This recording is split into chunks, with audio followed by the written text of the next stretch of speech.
"You're late," my Nana said as she stepped out onto the porch, pulling her suitcase behind her. I glanced at the clock on my dashboard. It was 6:02 a.m. 2 minutes late, Nana, I said, forcing a smile. I got out of the car to help with the luggage, but then I saw her, my sister Janice, emerging from the house with her own suitcase in tow. My smile froze. "What's going on?" I asked, trying to keep my voice steady. My Nana turned to me, her expression far too cheerful for the situation. "Oh, Tanya, we decided Janice should come instead of you. She's been so stressed lately, and she really needs this trip." My chest tightened. "Instead of me? Nana, I've been planning this for years. I paid for everything." She waved her hand dismissively as if I'd just pointed out something trivial. "We're grateful, sweetheart, but you're always working so hard. You can take another trip later. Janice needs this right now." Janice didn't even have the decency to look guilty. She just smirked, shifting her weight onto one hip. "Thanks for understanding, sis," she said, her tone dripping with fake gratitude. I stared at the two of them, my heart pounding in my chest. My dad shuffled out a moment later, avoiding eye contact as he handed me his suitcase. "This is unbelievable," I said, my voice shaking. "This was supposed to be our trip, something for me to share with you." "Well, it still is," my Nana said with a smile, "just with Janice instead." "Don't make this a big deal, Tanya, your sister really needs a break." My name is Tanya, and for the past 2 years I've been working overtime, saving every spare penny to give my parents a trip they'd never forget. Flights, luxury hotels, guided tours. I planned every detail down to the last dinner reservation. But as I stood there in my parents' driveway, watching my sister get into the back seat of my car, I realized something I'd been avoiding for years. It didn't matter how much effort I put in. In their eyes, Janice would always come first. I clenched my jaw, biting back the sharp retort sitting on the tip of my tongue. Instead, I forced a tight smile and opened the trunk. "Let's get going, then," I said, my voice flat. If they wanted to prioritize her over me, fine, they could go with her, but I wasn't about to let them enjoy it. The drive to the airport was suffocatingly quiet, except for Janice's incessant chatter. "Oh my gosh, Nana, did you see that TikTok about Paris? I can't wait to go shopping there. Do you think we'll have time for that, or will the tours take up the whole day?" My hands gripped the steering wheel tighter as I stared straight ahead, forcing myself not to say anything. My Nana chuckled softly. "Of course, we'll have time, we'll figure it out when we get there." I bit the inside of my cheek. When we get there. They didn't even seem to notice I wasn't part of that we anymore. At one point, my dad cleared his throat. "Thank you for driving us, Tanya. I know this probably feels unusual." I glanced at him in the rearview mirror. "Usual? That's an interesting way to put it, Dad." He didn't respond, he just shifted uncomfortably in his seat, probably wishing he hadn't spoken at all. Janice leaned forward from the back seat, her voice grating. "You're not mad, right? I mean, this is really big of you, letting me go. I could never have afforded this on my own." I clenched my jaw and forced a tight smile. "Of course, Janice, enjoy the trip." By the time we pulled up to the airport drop-off zone, my patience was hanging by a thread. As I helped unload their luggage, my Nana gave me a hug. "Thank you for understanding, sweetheart. This means a lot to us, and to Janice." I nodded stiffly. "Sure, Nana." Janice beamed as she wheeled her suitcase toward the entrance. "Thanks, Tanya, you're the best." I stood there watching them disappear into the terminal, my chest tight with anger and hurt. The ride back home was a blur. I replayed the conversation in my head over and over, each word cutting deeper than the last. "This means a lot to Janice. You're not mad, right? You're always working so hard."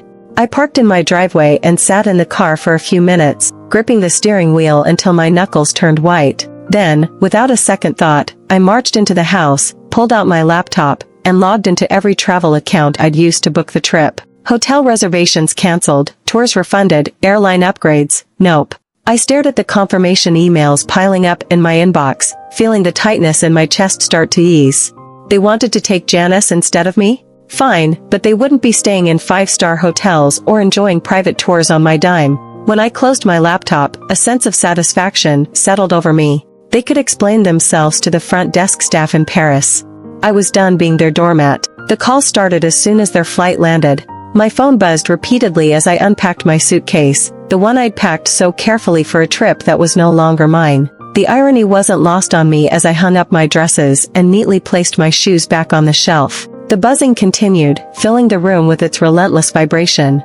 I sighed, picking up the phone and glancing at the screen. My Nana's name flashed across it, accompanied by several missed calls and texts.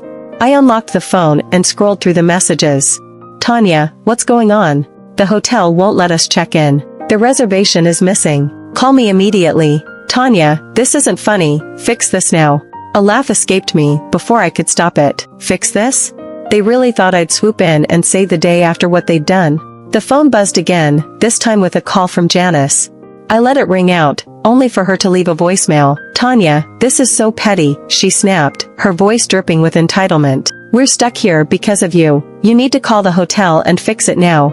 I rolled my eyes and deleted the voicemail without listening to the rest. For years, I'd been their fixer, the one who smoothed over every mistake and picked up every slack. Not anymore. Eventually, I decided to answer, if only to stop the barrage of calls.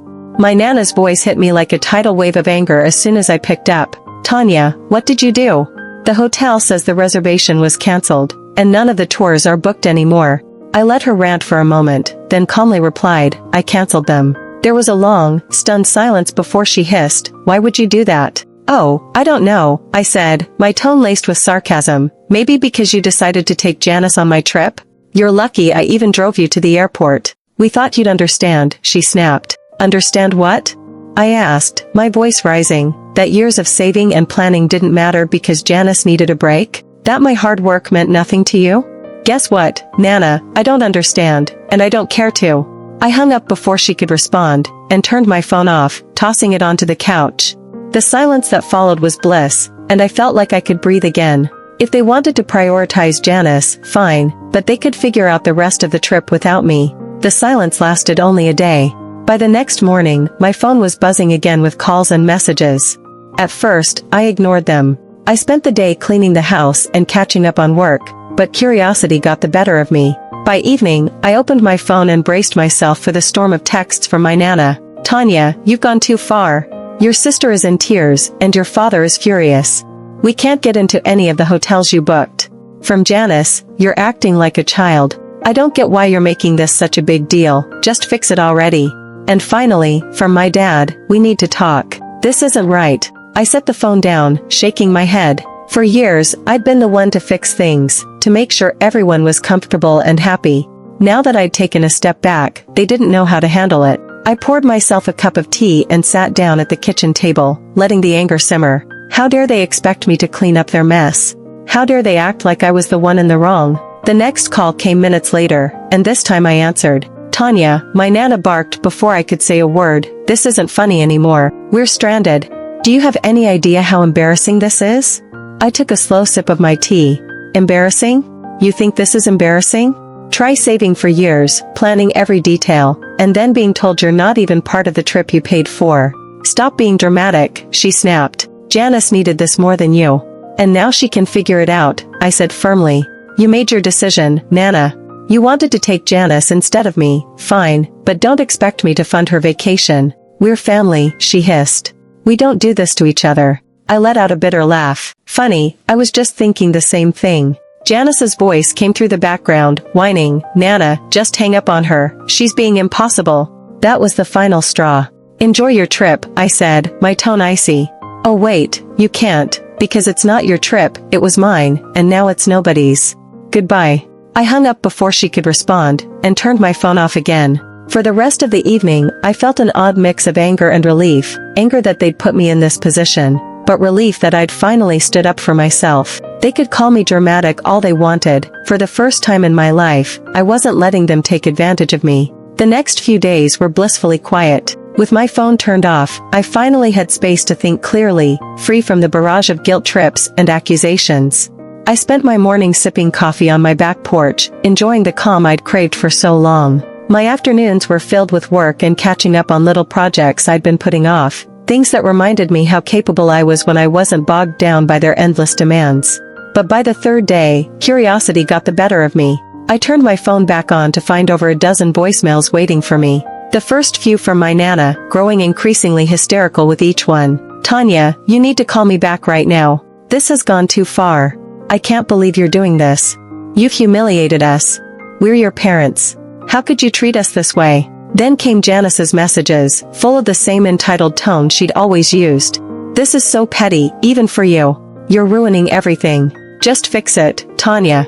And finally, my dad's voice, quieter, but no less pointed. "Tanya, I don't understand what's happened to you. Call us back so we can sort this out." I hesitated before listening to the final voicemail, a long one from my Nana. Her voice was quieter this time, tinged with frustration and exhaustion. "Tanya," she began, "we're back at the airport now. The trip is ruined, and I hope you're happy with yourself. Your sister is devastated, and your father and I are, well, disappointed doesn't even begin to cover it. Call us when you're ready to talk." I deleted the voicemails without replying. I wasn't ready to talk, and honestly, I didn't know if I ever would be. This wasn't a one-time mistake, it was the culmination of years of them putting Janice first and expecting me to accept it with a smile. As the hours passed, I found myself reflecting on all the times I'd been overlooked or dismissed, every holiday where Janice's whims dictated the plans, every family gathering where my accomplishments were treated as afterthoughts. This trip had been the breaking point, but the cracks had been forming for years. That evening, Grace stopped by unannounced, carrying 2 cups of coffee and an unmistakable look of curiosity. "I heard about what happened," she said, setting the coffee on the table. "Your mom called me yesterday." Of course, she had. My mom had always been good at recruiting allies when she wanted to guilt me into compliance. "And?" I asked, taking a sip. Grace shrugged, a sly smile creeping across her face. "I told her you were probably busy and would get back to her when you were ready." I laughed, shaking my head. "You're the best." "No, you're the best," she said, her tone suddenly serious, "because you finally stood up for yourself. I know how hard that is, Tanya. Don't let them drag you back down." Her words stuck with me long after she left. Grace was right. I'd spent too long bending over backward to please people who never seemed to care about my efforts. It was time to break that cycle once and for all. By the time the weekend rolled around, I felt a strange sense of clarity. The anger was still there, simmering under the surface, but it was joined by something I hadn't felt in years: freedom. Freedom from their endless expectations, freedom from being the family's fixer, freedom to finally live on my own terms. But, as expected, the silence didn't last. It was Sunday afternoon when I finally got a call that I decided to answer. This time it was my dad. "Tanya," he began, his voice heavy with weariness, "your mom wanted me to call. She thinks you'll listen to me." "Go on," I said, leaning back in my chair. He let out a sigh. "Look, this has all gotten out of hand. Your mom's upset, Janice is furious, and, well, it's just a mess. But you're better than this." I stiffened, his words igniting a fresh wave of anger. "Better than what, Dad? Standing up for myself? Refusing to let you walk all over me again?" "That's not what I meant," he said quickly. "It's just, you've always been the reasonable one, the one who keeps everything together. This isn't like you."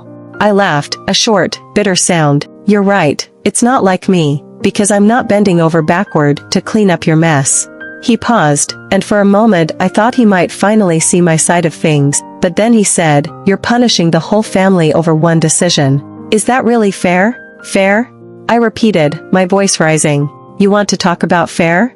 Was it fair when you and Mom decided I wasn't important enough to be part of the trip I planned? Was it fair when you replaced me with Janice like I didn't matter?" "That's not what we were trying to do," he said, his tone defensive now. "We just thought Janice needed it more." "Of course, you did," I snapped. "You always think she needs more attention, more support, more of everything. And I'm always the one expected to sacrifice for her. Not anymore." The silence on the other end of the line was deafening. Finally, he said, "I don't know what you want me to say." "I don't need you to say anything," I replied, my voice steady. "I just need you to understand that I'm done being the afterthought. From now on, I come first. Tanya. Goodbye, Dad." I ended the call and set the phone down, my hands trembling. For the rest of the day, I let myself feel everything: anger, sadness, relief. It wasn't easy, but it felt like the start of something new. I wasn't the family's fixer anymore, and I wasn't going to be. They could figure out how to clean up their own messes.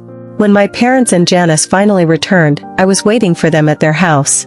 I'd parked in their driveway, sipping coffee and feeling surprisingly calm as I watched their taxi pull up. As they stepped out, dragging their suitcases behind them, their faces were a mix of exhaustion and irritation. Janice was the first to speak. "Well, I hope you're happy, Tanya." I raised an eyebrow, staying seated on the porch swing. "Happy about what?" Our trip was a disaster, my Nana snapped, waving her hand as if to brush the whole thing away. We spent the entire week staying in dingy hotels and eating terrible food because we couldn't afford anything decent. And don't get me started on the tours. Janice chimed in, crossing her arms. Oh wait, there weren't any. Do you know how embarrassing it was to show up and be told there was no reservation? I took another sip of coffee, letting their complaints wash over me. Sounds rough, I said finally, my voice calm. But you wanted to take Janice, remember? I'm sure you all had some great bonding time. That's not the point, my Nana shot back, her voice rising. You knew we couldn't afford all the things you'd planned. You set us up to fail. I stood up, setting my mug down on the small table next to me. No, Nana, I didn't set you up for anything. I planned a trip for the three of us, something special I'd been saving for years. You're the ones who decided to cut me out at the last second. My dad finally spoke up, his tone quieter, but no less accusatory. You didn't have to cancel everything, Tanya. That was extreme, was it? I asked, folding my arms. Why should I have paid for a trip I wasn't even invited to? If Janice needed it so badly, you should have planned it yourselves. You are lucky that I didn't cancel the return flight. Janice rolled her eyes. You're so dramatic. It's just money, Tanya. And you're so entitled, I shot back, my patience finally snapping. Do you have any idea how much work and sacrifice went into planning that trip? Or do you just assume things magically appear for you because someone else takes care of it? They stood there stunned into silence for a moment. I've spent years being the responsible one, I continued, my voice steady but firm, the one who fixes things, plans things, makes sure everything runs smoothly. And you've spent just as long taking it all for granted. That's not fair. That's not fair, my Nana started, but I held up a hand to stop her. No, Nana, what's not fair is how you treated me. You chose Janice over me, like always, so I chose to stop being your doormat. You didn't want me on the trip, fine, but you don't get to enjoy the benefits of my hard work without me. I grabbed my bag from the porch swing and turned to leave. I'm glad you're back safely, but don't expect things to go back to the way they were. I'm done.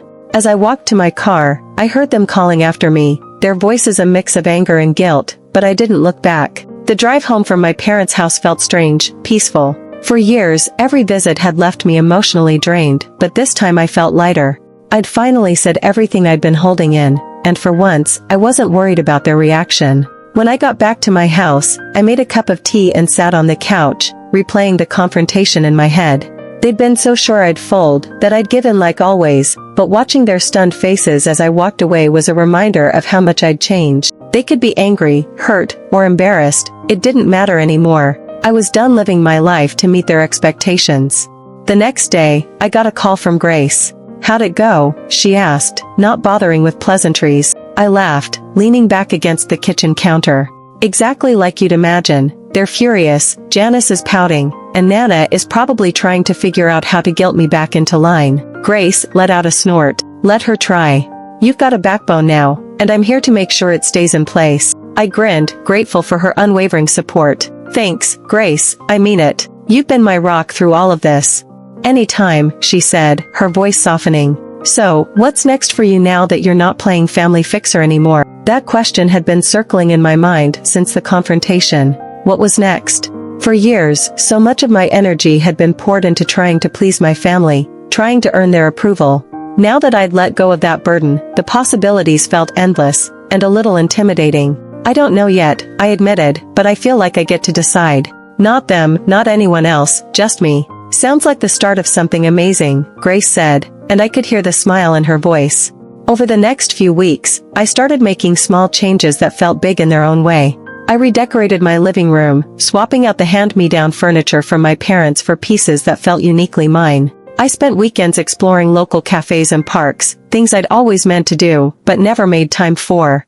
And I started journaling, writing down my thoughts and dreams without filtering them through the lens of what anyone else might think. Each small step felt like reclaiming a part of myself I hadn't realized I'd lost. One evening, I sat down with my laptop and opened the spreadsheet I'd used to plan the trip. The canceled reservations stared back at me, and I didn't feel a pang of regret. Instead, I felt a surge of determination. That money had been meant for a once-in-a-lifetime experience, and I wasn't going to let it go to waste. Closing the spreadsheet, I opened a new browser tab and typed solo travel ideas. A few weeks after my parents' return, I booked a solo trip to Italy. It wasn't the same itinerary I'd planned for them, and it wasn't about proving a point anymore. This was for me, a chance to celebrate my independence and finally put myself first. The moment I landed in Rome, I felt a surge of excitement and nervousness. I'd never traveled alone before, but as I stepped out of the airport and into the bustling city, I knew I'd made the right decision. I spent my days wandering cobblestone streets, marveling at ancient ruins, and indulging in meals at charming little cafes.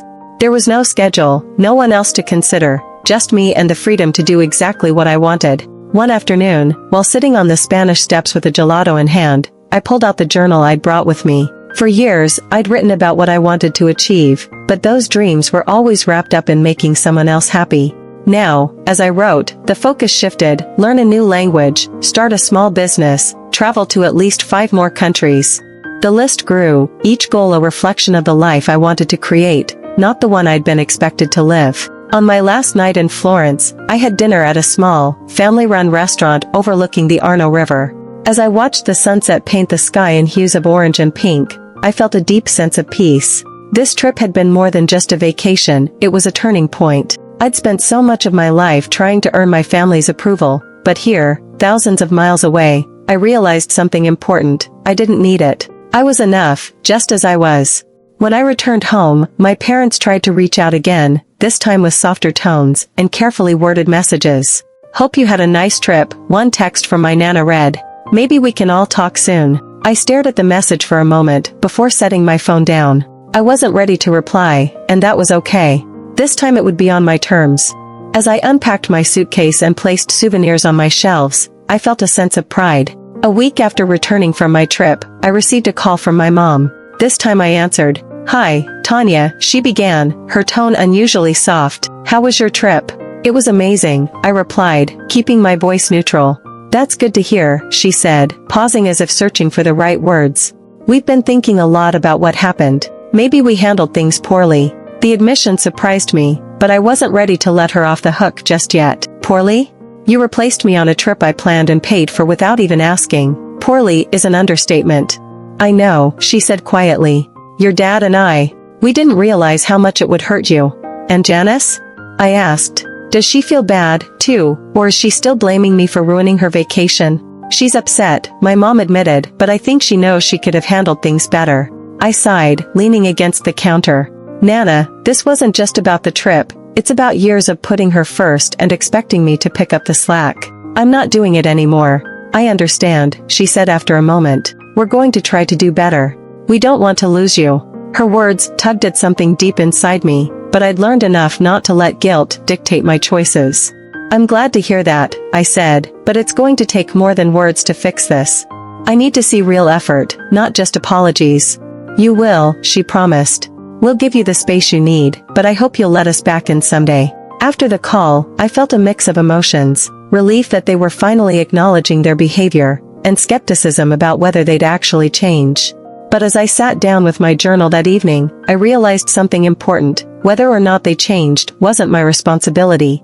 Over the following months, I kept my boundaries firm. I responded to their calls and texts when I felt like it, but I didn't go out of my way to fix things or smooth over conflicts. Instead, I focused on building the life I wanted.